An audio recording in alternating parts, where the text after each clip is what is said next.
नमस्कार मित्रांनो, मी राजू शिंदे. आपण पाहतात आपले बदलापूर. आजचा हा व्हिडिओ सुरू करण्याआधी मला तुम्हाला एकच प्रश्न विचारायचा आहे. सत्ता माणसाला माणूसपणापासून किती दूर नेऊ शकते? आणि त्या सत्तेची नशा जर डोक्यात गेली तर माणूस इतका आंधळा होऊ शकतो की तो आपल्या स्वतःच्या पोटच्या पोरीचा जीव घेईल. गेल्या 2 दिवसापासून मी अस्वस्थ आहे. डोळे मिटले की एकच दृश्य डोळ्यासमोर येतं. एक 7 वर्षाची चिमुकली वडिलांच्या हातात हात घालून आनंदाने गाडीवर बसलेली, आणि काही तासाचं ती मुलगी एका काळ्या खोल कालव्यात जिवंत फेकली गेली.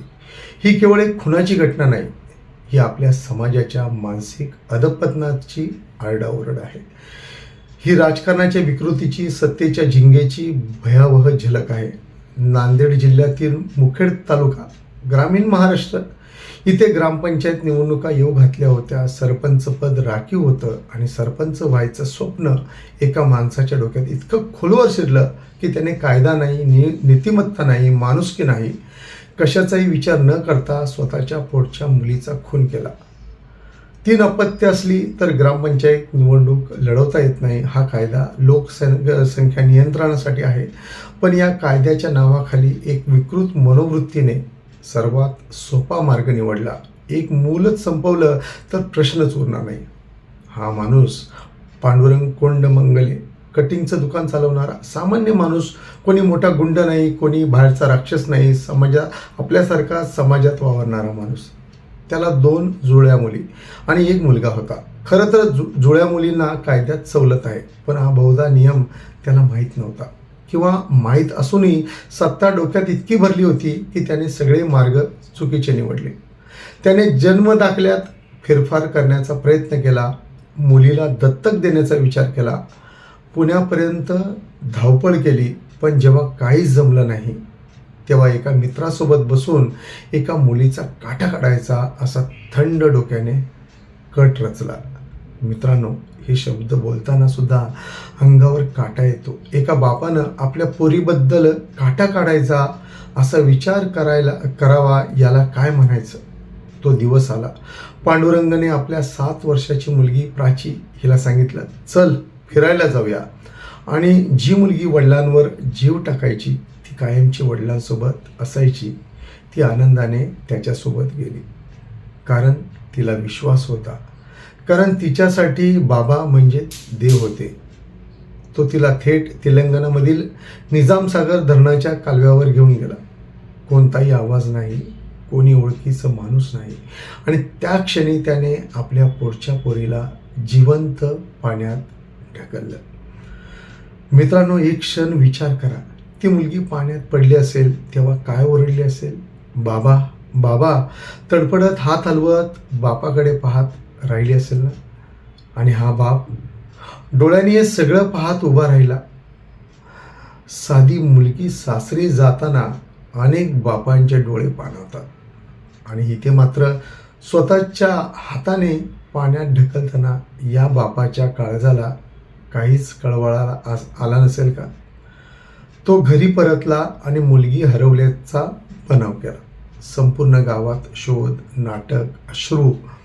पण इथे एक गोष्ट आवर्जून सांगावी लागेल. तेलंगणा पोलिसांचं मनापासून कौतुक. त्यांनी या चिमुकलीचा मृतदेह बेवारस म्हणून नष्ट केला नाही. त्यांनी तिचा फोटो प्रसिद्ध केला, आणि तिथूनच या खुनाचा पर्दाफाश झाला. जर ते पोलीस तेवढं संवेदनशील नसते तर कदाचित हा खून कायमचा अंधारात गेला असता. ही घटना केवळ एका विकृत बापाची नाही, ही आपल्या समाजाची आहे. आपण राजकारणाला जे अवास्तव महत्त्व दिलं आहे त्याचं हे भयानक टोक आहे. आज नगरसेवक, सरपंच, आमदार, खासदार या पदांना आपणच देवत्व बहाल केलं आहे. तिकीट मिळालं नाही म्हणून रडणारे, आत्महत्येच्या धमक्या देणारे, कर्ज काढून, जमीन विकून, घर गहाण ठेवून निवडणूक लढवणारे आपण रोज पाहतो. का?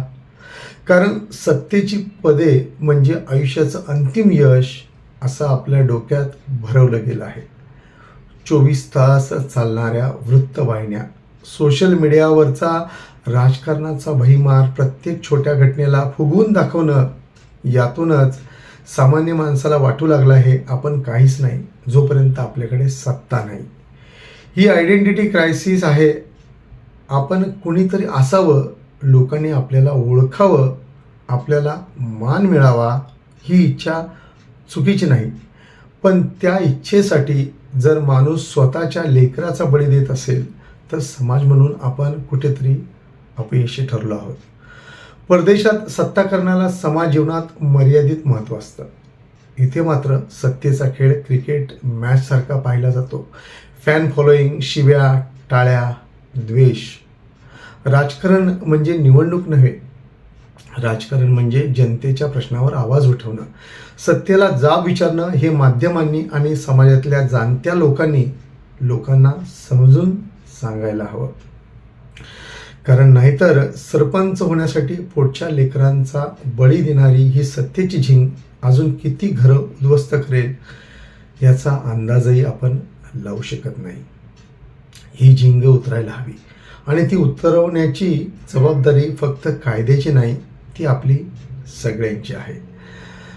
जर हा व्हिडिओ तुम्हाला अस्वस्थ करत असेल, विचार करायला भाग पडत असेल तर तो नक्की लाईक करा, शेअर करा, कमेंटमध्ये तुमचं मत मांडाच आणि आपल्या बदलापूर चॅनलला सबस्क्राईब करा. आपणच आपला आवाज, आपले बदलापूर सोबत. धन्यवाद.